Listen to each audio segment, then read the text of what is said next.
Here's a fun fact for you. In the song where Lil Wayne says, "Real G's move in silence like lasagna," he's referring to the fact that the G in lasagna is silent. When I first realized that, I was like, yeah, you know. Okay, maybe you already knew that, maybe that doesn't blow your mind, but hopefully this does.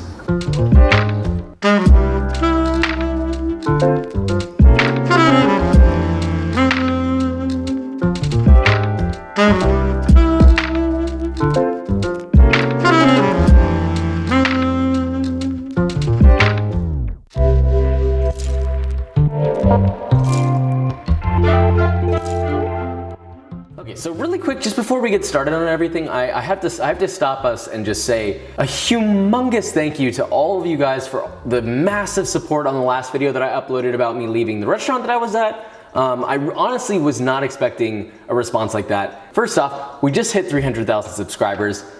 Mind blown, honestly. It happened way faster than I expected. That is the most amount of like views and like positive response that I've gotten in any video in a 24-hour period ever. I'm just so grateful, just saying thank you. Aside from being cheesy, no pun intended, I'm not gonna describe what lasagna is. Hopefully you know what it is at this point. We're making our own noodles, we're grinding our own meat, we're doing it the right way, except for the fact that my noodles stuck to each other in the middle of filming this, so we had to halfway use other pre-made. Okay, we're not gonna talk about that. Let's just do this, shall we?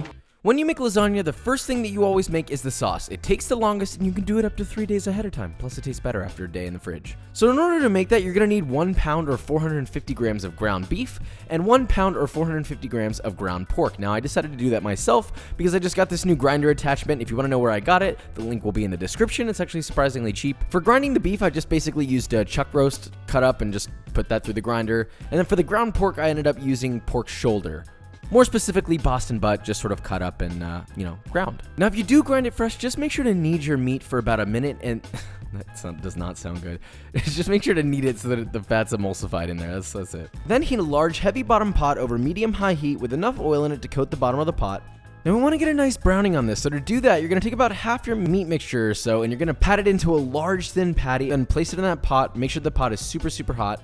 Pro tip, whatever you do not season this with salt yet because the salt's gonna draw out water and it's not gonna get as good of a browning. And then just sear it for about 2 to 3 minutes on both sides. You should get a nice sort of browning. And you're gonna repeat that until you used up all of the meat. Just make sure not to overcrowd the pan. Now I actually almost forgot to add this to my pan, so I had to cook it separately and then add it later to the sauce. But in that same pan, you're gonna cook off 4 ounces or 113 grams of guanciale or pancetta over medium heat just until it sort of releases its fat and fries in it, just like bacon, until it's nice and crispy and brown. Then once that's done frying, add to that pot 1 medium-sized onion finely diced, 1 finely diced celery rib, and 2 finely diced carrots.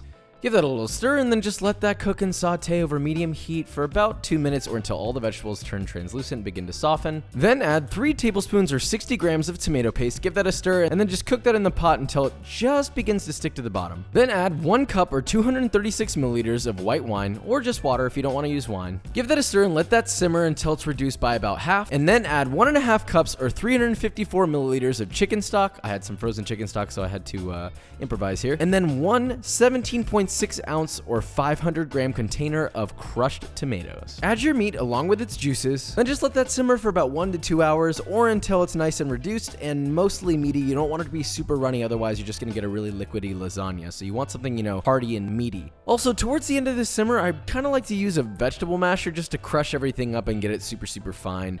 That way it's just not too chunky, it's nice and even. So that's it, that's your sauce. Now, like I said, you can make this stuff ahead. I actually like to make it a day ahead because I just let the flavors marry in the fridge, but you can also just use it right away. Okay, so this part is totally optional, but I made my own pasta because, I'm extra. So you're gonna start with 3 cups or 480 grams of all-purpose flour, and you're gonna add to that half a teaspoon or 3 grams of fine sea salt, whisk that together, and then sort of make a little well in that flour mixture and add 5 whole eggs. Start whisking that together with a fork, just slowly bringing in the flour on the sides and incorporating it very slowly, and then once it starts to come together, just begin kneading it. If it's too dry, you can also just add a little bit of cold water, about a tablespoon or so at a time, until it comes together. Then once you get a nice cohesive dough, knead that until it's relatively smooth. It doesn't have to be perfect, and then wrap it in plastic wrap and let it rest at room temperature for about an hour. Once the dough is rested, divide it into 4 equal pieces, then flatten each piece into a rough oval and run it through a pasta roller at the thickest setting, making sure to dust it with flour so it doesn't stick, which, by the way, you can get this in the link in my description. Then just keep rolling that dough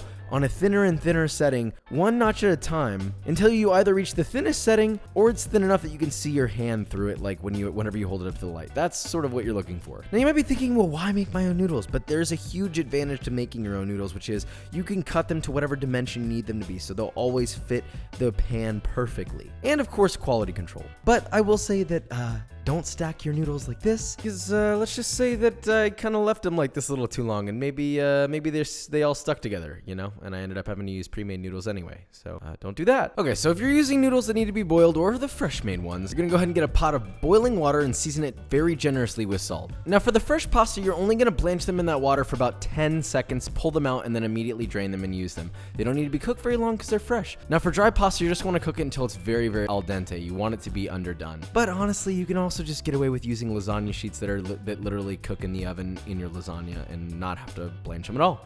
Now for the Lasagna assembly. So first grease a 9x13-inch baking pan with butter, or a casserole dish works well. Just make sure that it's rectangular. And then apply a very thin layer of your sauce in the bottom just to prevent your lasagna from sticking. Then a layer of pasta sheets. Now obviously I got only 2 survivors of my homemade pasta, so that made a good base. If it needs to be pre-cooked, make sure that you're pre-cooking it, or you can use those lasagna sheets that bake in the ovens. Then spread a thin layer of half a cup or 125 grams of whole milk ricotta, followed by some fresh torn basil leaves, and then a layer of prosciutto di Parma if you want to get real fancy like me. I know it's not traditional, but I like it in there. Then another layer of your meat sauce, about the same amount as the ricotta. Spread that out nice and evenly and thin. Then grate an entire layer of Parmigiano Reggiano, and then optionally another layer of Fontina cheese, which I'm a fan of. And then lastly, a nice layer of some thinly sliced fresh mozzarella. Now this is the moment that I had to switch to pre-made noodles because I had just recently discovered the tragedy that happened to my fresh noodles. But anyway, you're gonna do another layer of pasta sheets, and then you're gonna repeat the same process as before. You're gonna do another layer of ricotta, then meat sauce, then basil leaves, then prosciutto, and then cheeses. Then just repeat that 2 to 3 more times or until the pan is full and you've finished it with another and final layer of just sauce and a generous amount of cheese on the very top. Mind you, it will be filled to the brim. Then place the lasagna behemoth on a baking sheet and place it in an oven that was preheated to 350 degrees Fahrenheit or 165 degrees Celsius for about 1 hour.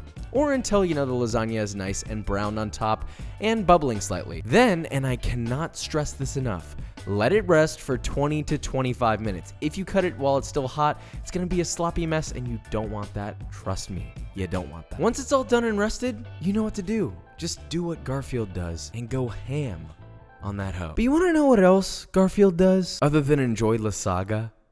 He watches B-roll.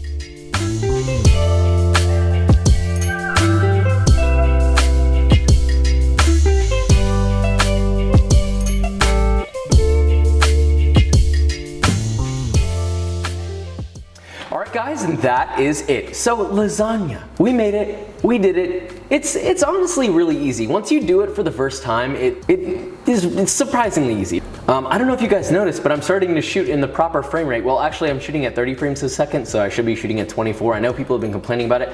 I know that the right answer is somewhere in the range of 24 frames per second. Not everyone's paying attention to that minutia, but I'm trying to make this as proper of a video viewing experience as possible. Plus my brother yelled at me about it, so I gotta do it now.